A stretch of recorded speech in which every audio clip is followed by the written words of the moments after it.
आखिरी कमरा मत खोलना। अर्जुन तुरंत बाहर भागने लगा।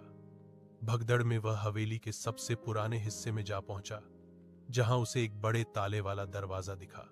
दरवाजे पर बड़े अक्षरों में लिखा था, आखिरी कमरा मत खोलना, वरना तुम भी यहीं रह जाओगे। लेकिन डर के बावजूद अर्जुन की जिज्ञासा बढ़ चुकी थी। उसने ताला खींचा, ताला अपने आप खुल गया। कमरा पूरी तरह अंधेरा था। जैसे ही वह अंदर गया, दरवाजा अपने आप बंद हो गया। टॉर्च की रोशनी में एक पुरानी लकड़ी की कुर्सी पर कोई बैठा दिखाई दिया। काली साड़ी में लिपटी एक औरत। अर्जुन की सांसें रुक सी गईं। औरत धीरे धीरे खड़ी हुई। उसकी छोटी जमीन को छू रही थी। आंखें खून की तरह लाल थी। उसने अर्जुन की तरफ कदम बढ़ाए और कमरे में हर तरफ बच्चे की रोने की आवाजें गूंजने लगीं। महिला की आवाज बर्फ जैसी ठंडी थी। तुमने मेरा दर्द क्यों जगाया? यहां कोई जीकर नहीं जाता। अर्जुन ने कांपते हुए पूछा, तुम कौन हो? औरत की कहानी।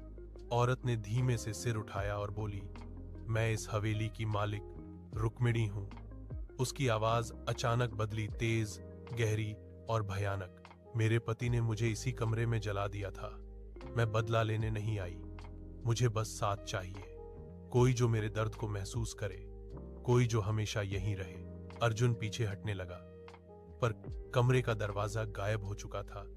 सिर्फ काली दीवारें थीं। औरत एकदम उसके सामने आ गई। उसने अर्जुन का हाथ पकड़ लिया। हाथ बर्फ जैसा ठंडा था। अर्जुन चीखा, मुझे जाने दो।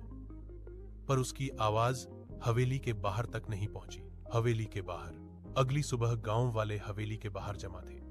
अर्जुन के दोस्त रात भर उसका इंतजार करते रहे, पर वह बाहर नहीं आया। वे लोग हवेली में गए और देखा, दीवार पर एक नई पेंटिंग उभर आई थी। एक युवक की पेंटिंग, अर्जुन की। उसके चेहरे पर वही रहस्यमयी, डरावनी मुस्कान थी, ठीक वैसी जैसी रुक्मिणी की पेंटिंग में थी। गांव वाले समझ गए हवेली ने अपना नया कैदी चुन लिया था। आज भी कहा जाता है कि रात में कभी कभी हवेली से दो आवाजें आती हैं, एक औरत की हौंसी और एक युवक की चीख, जो धीरे धीरे हौंसी में बदल जाती है। क्योंकि काली हवेली में कोई अकेला नहीं रहता। जो अंदर जाता है वो उसका हिस्सा बन जाता है।